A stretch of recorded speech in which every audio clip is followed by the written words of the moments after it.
faktor Once, faktor Ahmad Dhani dengan lirik-liriknya, faktor nama besar Dewa, atau bagian dari keterkaitan semua elemen ini? Gua sih lebih percaya ada keterikatan semua ya. Meskipun gua senang bilang bahwa faktor gua besar juga di sana gitu kan.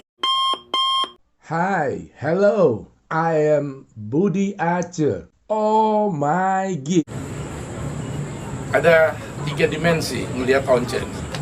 Solo album, ya ngeband, punya cerita banyak lah. Gue tahu cerita Once sebelum gabung di Dewa. Jadi before Dewa, saat di Dewa, dan pasca dari Dewa gitu. Jadi ada 3 spektrum. Dari 3 spektrum ini, Cak, pelajaran apa nih yang bisa di-share buat gue sama teman-teman? Pelajaran apa? Ya, lu ya karena sekarang dunia itu kan udah lu lewatin. Pelajarannya satu yang gua mungkin gua dapet ya adalah sebenarnya hidup ini kita perlu lihat dengan mata hati yang peka supaya Mata kita bisa hati yang peka. supaya kita bisa tahu kan sebenarnya arahnya kemana sih gitu, kita nih apa gitu, potensi kita sebenarnya apa. Nah, gue bersyukur gue dapat kesempatan untuk membuat kesenangan gue itu, atau mendapat kesempatan untuk bekerja sambil menjalankan hobi gitu. Ya kan? Tapi kan semua orang harusnya mencari itu. Ini hobi yang menyenangkan apa sih sebenarnya, atau pekerjaan dia sisi yang menyenangkannya di mana sih gitu. Nggak semua orang bisa nemuin. Bisa aja orang seumur hidup kerja terus, berasanya di hati tuh kerja terus. Lu capek banget kan gitu caranya. Lu mesti temuin kan asiknya di mana gitu. Panggilan hidup lu apa sih? Passion lu apa? Gue sebenarnya beruntung gue bisa nemuin passion gue apa, dan gue dapet kesempatan itu. Ada juga orang punya passion tapi belum tentu dapet kesempatan. Kalaupun dapet ada kesempatan nggak wah-wah banget. Ya. Tapi palingnya ya kita menjalankan passion kita udah oke lah. Apapun pencapaian itu ya, gue sendiri sebenarnya cuma ikutin passion gue aja. Dulu gue seneng nyanyi, gue seneng musik. Ada waktu-waktu dimana gue pikir ini sesuatu yang nggak bisa gue tekunin seumur hidup. Tapi istilahnya gue ngerasa gue dijorokin terus ke sini gitu, ke musik gitu. Kayaknya diarahin. Iya, diarahin ke sini. Itu takdir kan? Gue ketemu orang-orang yang gue juga nggak kenal. Sebenarnya ya kalau cerita Dewa gitu ya. Iya. Dewa tuh bukan musiknya gue kenal dari Bukan teman main. awal, bukan teman main. Yang teman main gue tuh sebetulnya kan udah lama tuh Pai, Slang, anak Gigi gitu ya. Yang lebih Jakarta based gitu. Dewa relatively baru kenal tuh akhir tahun 90-an aja. Ya. Pas mereka ngeluarin. Ya pas mereka mau ngerekrut gue jadi nggak terlalu kenal. Tapi gue punya cukup kepekaan waktu itu bahwa ini takdir gue, ini takdir gue. Jadi di sini jalan yang harus gue tempuh. Jadi gue percaya ada crossroads ya, ada persimpangan dalam hidup setiap manusia. Kita harus pilih. Ya misalnya paling gampang lah, sekolah. Lu habis SMA lu mau kemana? Lu biar sepinter apapun, kalau salah pilih kuliah, kesalahan besar pertama lu udah lakukan, ya kan? Sekalipun di SMA, kayak nunjuk gue, ya kan? Itu bener banget gue ngalamin. Lu salah ngambil, kita nih salah ngambil jurusan waktu lulus SMA. Sekalipun di SMA kita udah pintar banget, itu udah kesalahan bro. Itu juara, langsung kita juara kelas. Tapi waktu masuk kuliah kita salah pilih. Itu udah kesalahan yang ini kan sebenarnya. Itu kan persimpangan tuh, ya. Persimpangan. Nanti setelah kuliah pun ada lagi persimpangan baru tuh, ya kan? Lo mau kerja di mana? Bisa kan orang, gua kerja di perusahaan kecil tapi gaji gede. Ada juga yang milih perusahaan gede walaupun gaji kecil. Image yang penting. Image gua bisa belajar juga, which is bagus menurut gua. Ya. Ada juga pikir aku bikin sendiri aja langsung, ya kan? Ya, langsung usaha. Masih bagus tuh usahanya berhubungan sama kuliahnya. Ada lagi yang berpikir sesuatu yang nggak ada hubungannya sama kuliahnya. Gua udah wasted years. Menurut gua itu gila tuh kalau gitu tuh kan. Lu ngapain aja kalau gitu? Ya gua kuliah di pertanian agronomi dong. Sekarang gua udah di dunia. Jadi yang lu omongin Gua juga benar. gitu, gua kuliah hukum kan. Kuliah hukum sekarang jadi anak band. Dia anak band, tapi artinya gua pakai kemampuan hukum gua itu banyak di dunia musik. Sekarang bermanfaat. Ya, bermanfaat karena ternyata musik tuh Hari ini bidang yang sangat berhubungan dengan peraturan-peraturan kontrak hukum lah ya. Karya cipta. Karya cipta. Makanya di Papri Once juga ada di bidang karya cipta itu ya. Ya gue pikir ya kita ambil hikmahnya deh gitu. Tapi Oke. itu tadi gue bilang makanya kita perlu pekan perlu hati yang bersih ternyata gitu. Kalau nggak kita salah loh. Tapi gue suka aja ketika lu sampai di posisi akan direkrut oleh Dewa, lu menyebut bahwa ini takdir yang gue harus jalani. Oh iya memang Oke. ya. Ketika dihadapkan pada tawaran itu, gue pengen tahu nih, yang nawarin waktu itu siapa, dan ketika lu ditawarin, itu kan ngegantiin Ari Lasso, itu gila. Kalau kemampuan gue biasa-biasa aja, udah pasti gue mundur. Lah, gila, siapa yang bisa gantiin Ari Lasso ketika itu? Namanya lagi on the top gitu ya. Iya. Tapi Once berani menjalani takdir itu, tapi keputusan mau itu terbesit nggak tuh menggantikan Ari Lasso nama besar itu? Gini, gue memang punya ya mungkin sama seperti orang lain cara berpikir yang berbeda ya. Maksudnya Simplicity. kita punya logika tapi juga punya naluri, punya intuisi. Oke. Kalau secara naluri memang wah repot nih masuk Dewa. Nah, gue berpikir waktu itu kalau sampai gue masuk Dewa ini lalu sales ya, ukur dari sales aja deh Iya, paling sales. gampang ya. Ya. Waktu itu Dewa 750.000 kopi waktu itu. Kalau sampai Salesnya turun. gua ikut sama Dewa lalu salesnya misalnya 400.000 atau kurang dari 750, kalau masih sama lumayan. Tapi kalau misalnya 500.000 cuma 300.000, Anda gua itu gagal gua di situ dan gua pikir mungkin gua akan berhenti Lu aja. punya naluri gitu, Ce? Itu logika gua. Logika. Tapi intuisi gua mengatakan bahwa tadi gua bilang ini sesuatu yang diberikan ya, ini suatu anugerah. Gua nggak terlalu kenal anak-anak ini, tapi gua pikir kok mereka asik ya. Somehow ada yang koneksi ya, ada koneksi antara anak Dewa ini dengan gua. Meskipun kita relatif waktu itu baru. Nggak punya chemistry kan waktu itu? Belum punya. Chemistry ada, tapi karena kita relatif baru kenal satu dengan yang lain, jadi gue pikir ini ajaib juga. Gue kenal sama anak Jakarta yang lain yang band seperti Gigi, Leng, Dimensi pun pernah nawarin gue gantiin Hari Mukti waktu itu. Karena Hari Mukti jadi dai. Jadi sebenarnya gue kenal banyak teman-teman musisi yang waktu itu sangat dikenal juga. Nggak ada satupun yang benar-benar cocok.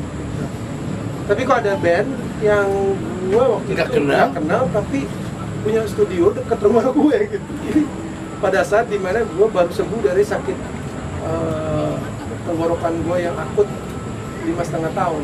Jadi timingnya itu benar-benar seperti perfect gitu, seperti sempurna.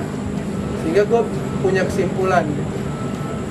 Macam algoritma gitu, biar keren gitu kan. Oke. Kalau gini, otak orang kan Tapi kayak lu otak orang kan kayak pas begitu. sakit tenggorokan itu kan nggak bisa nyanyi ya? Oh iya dong, gue 5,5 tahun masih nyanyi sekali. Makanya waktu Mungkin itu hikmahnya sama Tuhan disiapin buat jadi vokalisnya Dewa. sebenarnya seperti itu. Makanya waktunya Tuhan kan kita nggak tahu ya. Pada saat gue udah sebenarnya nggak berpikir untuk terjun betul-betul 100% ke dunia musik, karena gue pikir waktu itu gue punya karir yang lumayan oke, punya CV yang menjanjikan juga di luar musik sebenarnya. Gue pikir main musik tuh agak spekulatif gitu, gue pikir ya. Tapi oke lah, ini petualangan yang seru gue pikir. Makanya cuman ada perhitungan kayak tadi itu bahwa kalau sampai salesnya buruk, ini bukan tempat gue. Kalau sampai sama, misalnya zaman Ari Lasso 750.000, gue 750.000, gue akan coba lagi. Ya masih ada kesempatan kedua ya. Faktanya faktanya waktu itu Dewa menjual sekitar 1,7 juta atau mungkin lebih ya. Mungkin 2 kali lipat. 2 kali lipat lebih. Ya, gue sih bersyukur banget dan artinya di level itu sebenarnya terserah. Gua pilihannya kan jadi ada di gua juga ya. Ya, Waktu kalau mesin, kita wartawan yang menilai waktu itu, ketika itu boom, vokalis baru, kita bilang ya faktor Once. ya orang bisa bikin pendapat seperti itu. Ya, tapi Once secara subjektif faktor apa tuh? Ya faktor share-nya? timing yang tepat. Faktor Timing yang orang-orang tepat. gue juga nggak percaya John Lennon kalau nggak ketemu sama Paul McCartney dan Ringo Starr dan George Harrison bisa bikin musik yang lagu bagus. yang hebat. Ya, Jadi, ya. jadi itu Momen yang tepat, momen yang nice tepat, moment dengan orang-orang yang tepat. orang-orang yang tepat. Gue kira sih seperti itu. Gue nggak mau. Apa lagu yang boom waktu itu, Cak? Sebenarnya waktu Dewa Pas Dewa- Once masuk. apa tuh? Pas Once masuk lagu yang booming apa? Hits. Oh, booming, gue nggak tahu yang mana yang paling booming, tapi itu bertahap sih. Beberapa Single lagu hitnya? ya, single hits terus paling nggak ada 5 atau 6 hits di album itu. Yang pertama dikeluarin, seinget gue adalah Roman Picisan. Roman Picisan itu waktu itu sebetulnya menjadi apa ya? Menjadi lagu yang bisa dibilang benchmark untuk sound Dewa dan style music Iya. Dewa pada album itu. Yang dewa banget. Jadi yang lain itu signature-nya. sebenarnya, yang lain sebenarnya akan berorientasi pada si Roman Picisan ini. Jadi kita bikin dulu mercusuarnya gitu. Ini loh, kayak gini. Keren nih kan? Segala macam aransemennya tuh, soundnya kayak gitu. Jadi berangkat dari sini Yang nanti. lain sebenarnya Berangkatnya dari ya, sini. ikut di benchmarknya itu. Tapi jangan salah, satu album itu sebenarnya bukan itu yang paling ngetop. Yang paling ngetop ya mungkin Separuh Nafas gitu. Yang paling ringan. Tapi kalau dibilang yang lain populer tentu populer. Setelah Roman Picisan waktu kalau nggak salah ya keluarin mungkin Los Joli dan populer juga Los Joli. Lalu gue nggak apa urutan waktu itu rilisnya gimana. Mungkin Salah Hati atau Siap-Siap Patah ya. Pokoknya itu lumayan populer waktu dikeluarin video klipnya langsung sangat ini. Tapi yang fenomenal waktu itu sebetulnya adalah Roman Picisan itu diduga atau diomongin di luar oleh media itu semacam mengcapture salah satu judul novel yang terkenal lalu jadi film. Oh enggak, bukan soal, Bukan yang- bukan yang itu, bukan yang itu. bukan. Kalau yang jadi kontroversi lalu jadi persoalan hukum itu sebenarnya lagu Arjuna mencari cinta. Jadi karena dulu ada pengarang yang membuat buku yang kemudian difilmkan dengan judul yang sama. Tapi Roman Picisan juga ada novel, judulnya Roman Picisan juga jadi film. Nah, cuman Nggak memang tahu, mungkin nggak. Arjuna Roman Picisan itu bukan judul. Roman Picisan itu sebenarnya jenis roman. Jadi gini, waktu itu kita ngobrol tuh sama Dani. Nah. Cek, Roman Picisan apa sih? Artinya kan dia kan orangnya suka cek yang dicek Oke, juga. menarik nih. Apa sih Roman Picisan? Oh, gua sih ingat pelajaran sastra waktu SMP gitu. Roman tuh ada macam-macam. Ada Ini- namanya roman beneran, Ini yang cemen nih. ada roman perjuangan, lu Iya. ya, roman Dalam Siti dunia Nurbaya. dalam dunia sastra itu serius tuh. Serius. Serius. Siti Nurbaya serius. Karena berbasis sejarah. Atau even romannya sastrawan Pramudia itu Iya. roman juga. Iya, roman. Tapi serius. Serius banget. Ya kan apa Bumi Manusia. Itu roman perjuangan tuh. Perjuangan tuh. Anak semua bangsa. Macam-macam ada korupsi. Kalau lu baca lu seneng. Karena ini roman. Iya. Ya kan? Nah, roman Picisan lain lagi. Roman Picisan itu sejenis roman yang kalau lu lihat novel-novel zaman dulu tuh yang isinya gue bilang Dani juga gitu. Itu tuh kan yang isinya kalau gambar cewek lagi mau dicipok. Cemen banget ya. Gambar-gambar roman yang Vulgar. apa ini aja apa romantisnya Yang satu simple. pasangan gitu Yang simple. Itu Nggak rumit. nggak rumit dan nggak punya kedalaman Itu pertanyaan Dani ketika lagu ini lagi dilatih buat gue nggak tahu, gue lupa waktu itu dia lagi ngutak-ngatik judul kayaknya gitu. konfirmasi tuh tapi menarik. tapi menarik karena gini, cerdiknya dia adalah dia suka balance antara konten dan judul itu bisa lumayan berseberangan. Antara musik dan lirik itu dibuat supaya nggak terlalu berat dua-duanya. Kalau liriknya berat, Kalau liriknya berat, musiknya dibikin ringan gitu loh. wah, Ya kan? itu konsep tuh, Cak. Kalau- Itu konsep ya, Ya ini yang gua tahu ya. formula. Formula. Salah satu, meskipun kita nggak tahu itu bisa membuat hits apa enggak, tapi gue sempet tahu seperti itu. Nah istilahnya gini, yang mau gue katakan, lagu Roman Pisan itu bukan lagu yang gampang sama sekali. Rumit banget lagu itu. Buat kita biar ingat lagi gimana sih bisa lo nyanyi. Tatap matamu bagai busur panah, kau lepaskan ke jantung hati. Meski kau simpan cintamu masih tetap nafasmu menghiasi suasana. Itu kan awalnya gitu. Jadi sangat puitis. Liriknya tuh puitis gitu sebenarnya. Puitis, romantis ya. Puitis rumah. Secara musikal dalam gitu. Secara musikal dalam, chord-chordnya juga susah loh ya.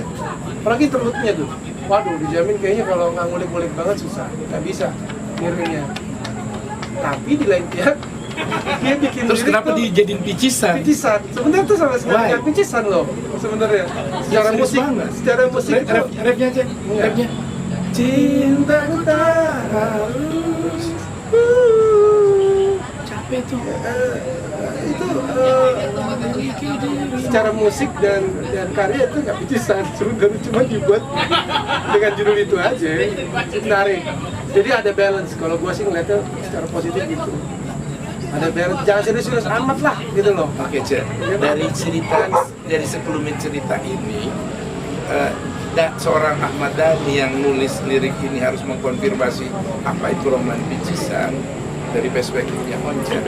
Gua jadi ngerasa bahwa di lagu roman picisan ini sebetulnya Once tuh udah apa? Benar-benar udah dijadikan sebagai bagian penting dalam karya baru ini. Padahal kan penyanyi baru nih. Sepeninggal Ari Lasso, Iya. ada Once. Oke, faktanya lagu itu album itu kejual 1,7. 1,8 juta kan, itu yang legal ya. Cek, Ya, bayangin berapa yang gue kembali ke pertanyaan tadi, Cek. Faktor apa, Cek? Hah?